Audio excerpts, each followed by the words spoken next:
Vem cá! Você tem dúvida sobre algum versículo bíblico? Sobre a interpretação correta? Tem algum texto da Bíblia que te deixa confuso? Calma, você não é o único, você não é a única. Tem muita gente que fica em dúvida e isso é normal.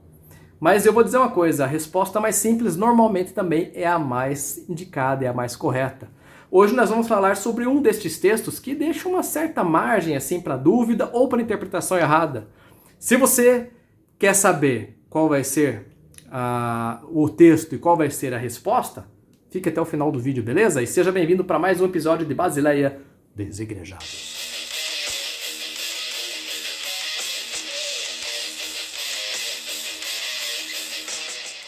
Sejam muito bem-vindos para mais um episódio de Basileia, dessa série Desigrejados.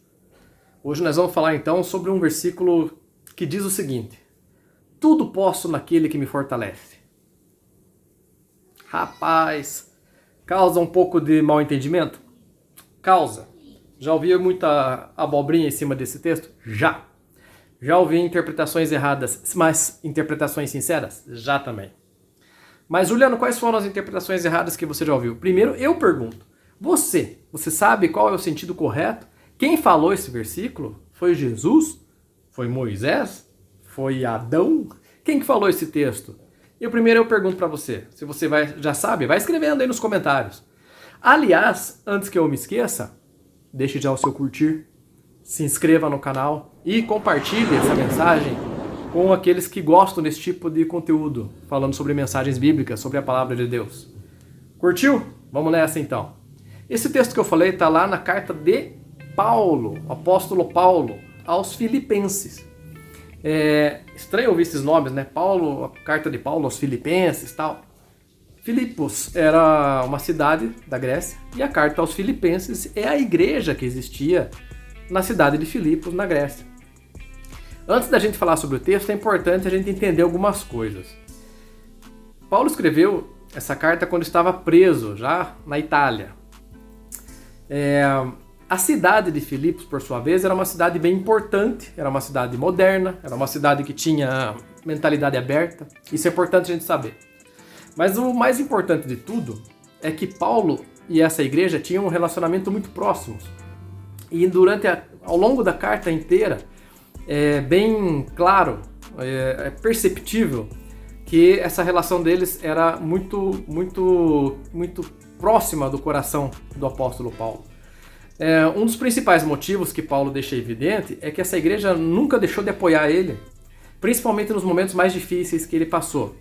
E ele fala que esses momentos foram momentos em que ele teve necessidade material, né? Então foi suprido com roupas, foi suprido com alimento, com suprimento, e mesmo em momentos que ele esteve sozinho, se sentindo desamparado, a igreja mandou pessoas especiais para estarem acompanhando o apóstolo Paulo. Então essa gratidão do Paulo fica clara na carta inteira. Por que é importante saber isso antes de chegar no texto? Porque isso é contexto. Vai entendendo. Olha essas coisas aqui atrás de mim, olha, livro, estante, sofazinho preto, guitarra, tudo isso aqui é contexto. Tem um motivo para isso aqui estar aqui. Né? Olha aqui, ó.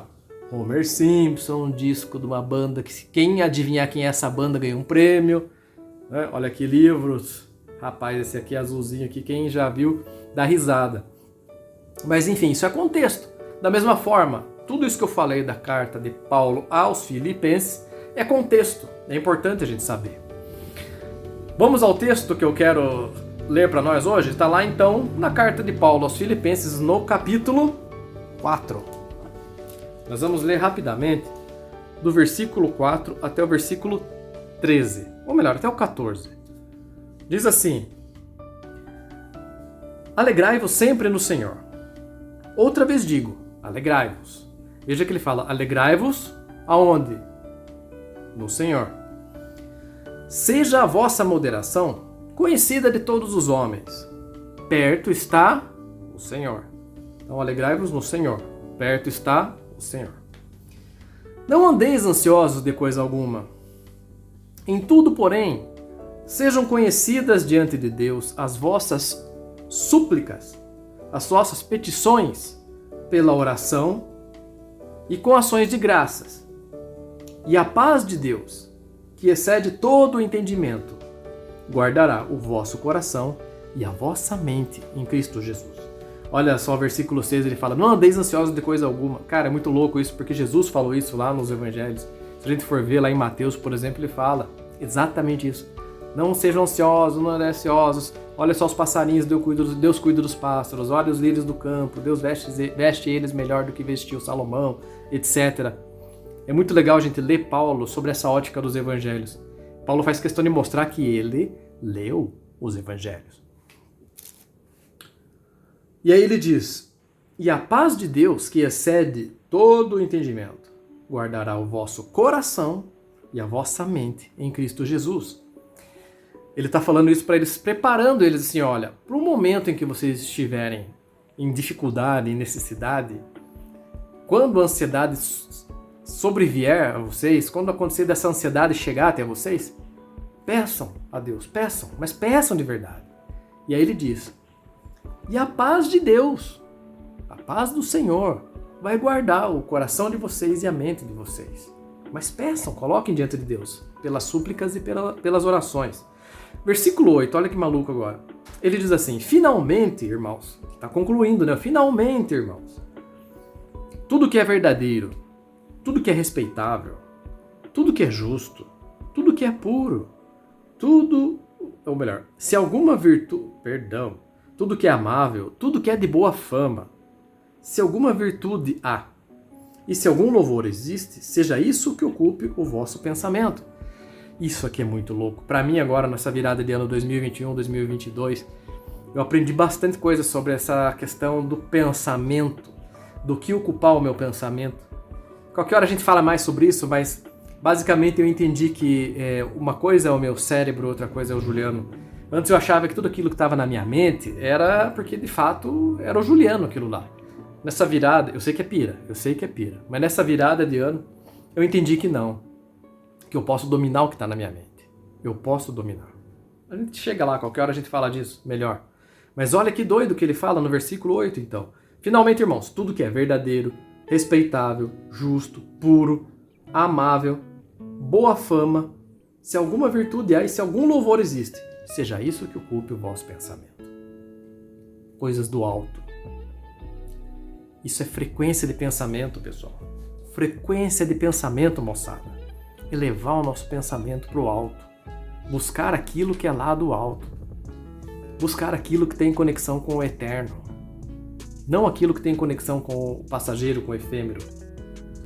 Aí ele fala, aí que doido, o que também aprendestes e recebeste e ouvistes e vistes em mim, isso praticai, e o Deus da paz será convosco. Sabe o que é isso aqui no versículo 9? Autoridade. Autoridade. Ele fala, façam o que eu falo, mas antes olhem para mim para ver se eu mesmo faço. Olha que louco, ele diz, o que vocês aprenderam e receberam e ouviram e viram em mim, isso praticai. Cara, isso é autoridade. Eu sei que falta muito disso hoje em dia. Eu sei que vocês estão cansados. Nós somos amigos desigrejados, estamos no mesmo barco. Eu sei que a gente já viu muita liderança por aí falando e não fazendo. Calma. Tem solução. Sabe qual é a solução? Liga a câmera selfie do teu celular e olha nela. A solução está em você mesmo, minha querida, meu querido. Não esquente a cabeça. Se precisa de liderança, calma. Você vai ser a liderança. Eu sei porque isso aconteceu comigo. Se você cansou de ver maus exemplos, está na hora de você ser o exemplo. Está na hora de você escutar o teu chamado para ser o exemplo. Mas fique em paz. Fique em paz. Isso também é uma conversa para outra hora. Aí no versículo 10 ele diz, alegrei-me sobremaneira no Senhor, porque agora, mais uma vez, renovaste a meu favor o vosso cuidado, o qual também já tinham antes, mas vos faltava oportunidade. Olha que louco. Ele diz, eu me alegrei no Senhor, porque agora, mais uma vez, vocês renovaram para comigo o cuidado, o vosso cuidado. Do que ele está falando? Cuidado mesmo. Eles mandaram para ele mais comida, mais roupa, talvez mais remédio, não sei. Lembrando que quando Paulo escreveu isso, ele estava preso. Se vocês lerem lá o começo da carta, ele vai falar que ele estava entre algemas, que tinham guardas ali perto dele, que ele tinha pregado para toda aquela galera e que já tinha uma igreja lá dentro. ele se refere a eles como os da família, ou os da casa de César, né? Ou seja, os que estavam ali naquela instituição oficial onde ele estava encarcerado. E ele recebeu da igreja, então, de Filipos, esse apoio. E ele fala, então, agradeço por esse apoio, o que vocês já tinham feito antes. E agora tiveram a oportunidade de fazer de novo. Agora, pausa. Prestem atenção. Versículo 11, 12, preparam para o 13. Digo isto não por causa da pobreza, porque aprendi a viver contente em toda e qualquer situação. Tanto sei estar humilhado, como também ser honrado. De tudo e em todas as circunstâncias já tenho experiência, tanto de fartura como de fome, assim de abundância como de escassez. Versículo 13.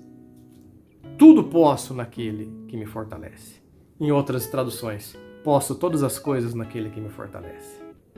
Versículo 14. Todavia fizestes bem associando-vos na minha tribulação. Vocês viram o que eu fiz aqui? Se eu chegasse aqui e lesse apenas o versículo 13, tudo posso naquele que me fortalece. Rapaz, eu poderia falar um monte de coisa aqui. Eu poderia dizer, por exemplo, que eu posso matar, que eu posso roubar, eu poderia dizer que eu posso enganar, eu poderia dizer que eu posso manipular. Ué, tá escrito? Tá lá, Filipenses 4, versículo 13. Tá escrito, eu posso todas as coisas naquele que me fortalece. Eu pergunto, você já ouviu falar que alguém matou em nome de Deus? Alguém já fez coisas erradas em nome de Deus, dizendo que Deus que mandou, que Deus deu autorização? Não, né? Acho que não existe nenhuma história onde isso acontece, né? Não existiu nada parecido na história da igreja, não existiu nada parecido em grupos de extrema, de radicais, grupos de extrema de radicais religiosos. Não acontece isso, né? Não acontece de pessoas colocarem bombas nos seus corpos e explodirem em nome do seu Deus, né? Não acontece isso. Não acontece de líderes religiosos enganarem as irmãzinhas porque foram permitidos por Deus para fazer isso.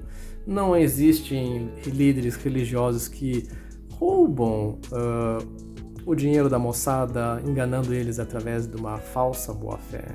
Isso nunca aconteceu, né? Enfim, o que eu fiz então? Eu dei contexto para aquilo que Paulo escreveu. Ou melhor, o contexto está ali.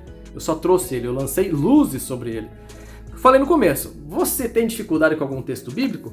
Calma, você não é o único. Foi assim que eu falei, não foi?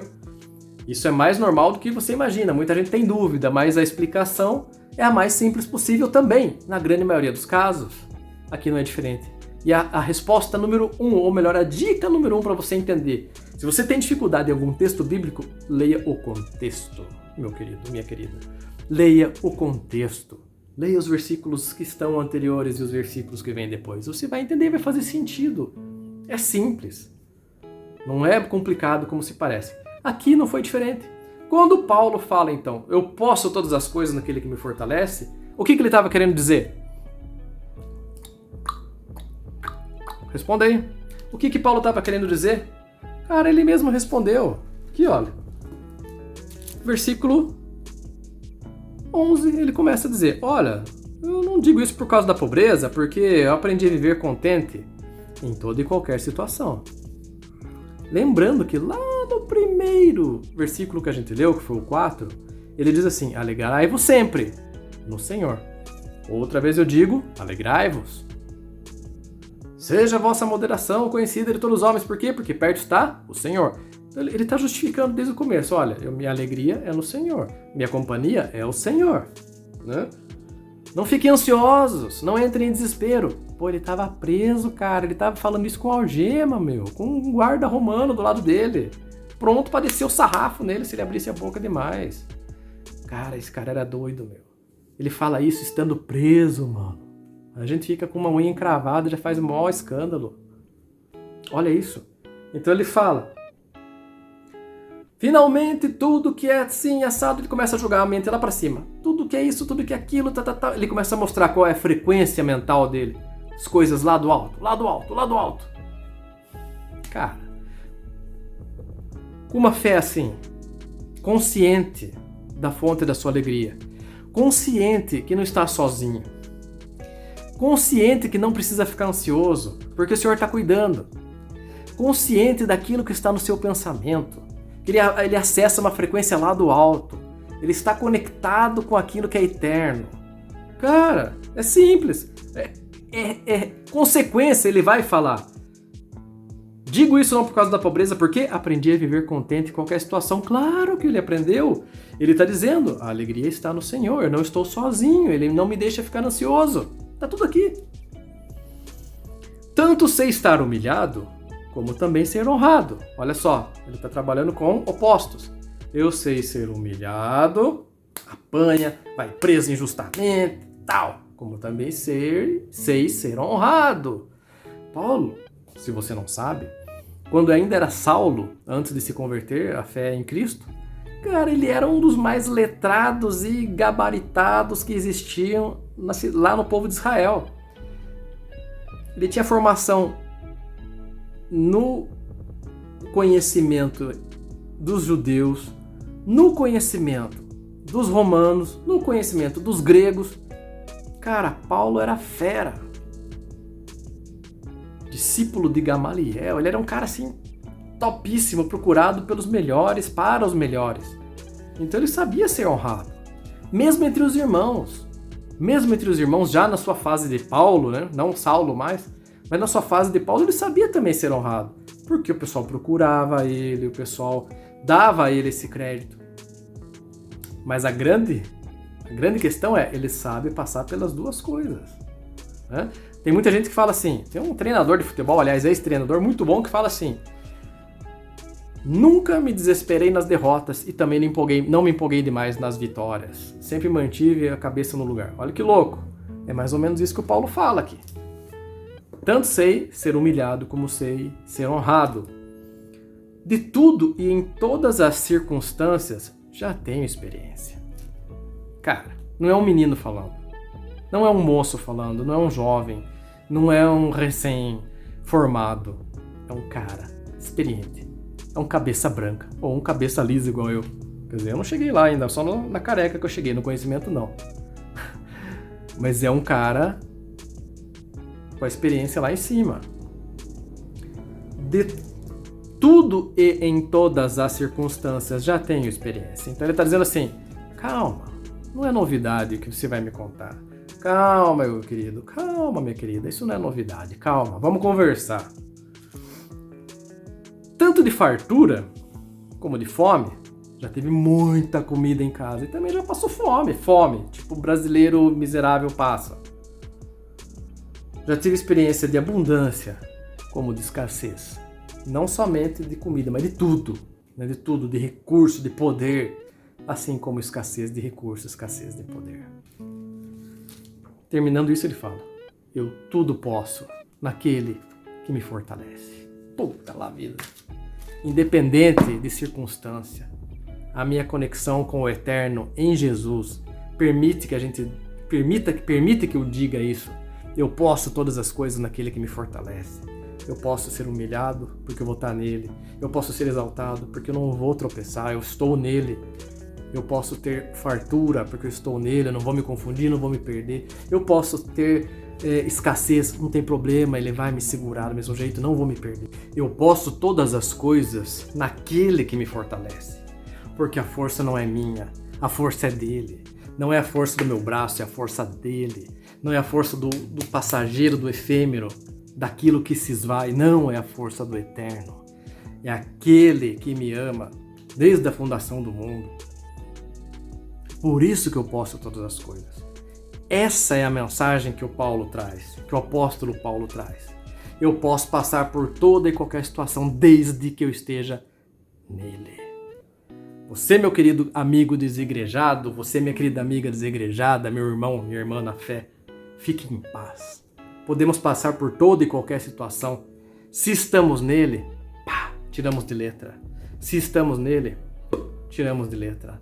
Não tem erro. Fique em paz e garanta que o seu coração e sua mente estejam guardados na fé. O desejo do meu coração, então, é que essa mensagem tenha feito sentido para você, que você tenha tirado a dúvida que tinha sobre esse texto.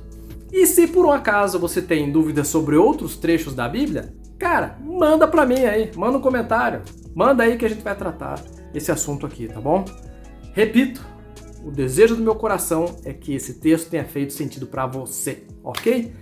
Novamente, deixe o seu curtir, se inscreva no canal, mande pra mais pessoas, mande pra aquelas pessoas que você sabe que também não entendem ou que tinham dúvidas sobre esse texto. Tá joia? Sou Juliano Panza, muito obrigado por me acompanhar até aqui, um abraço meu querido e minha querida e beijo! Fui!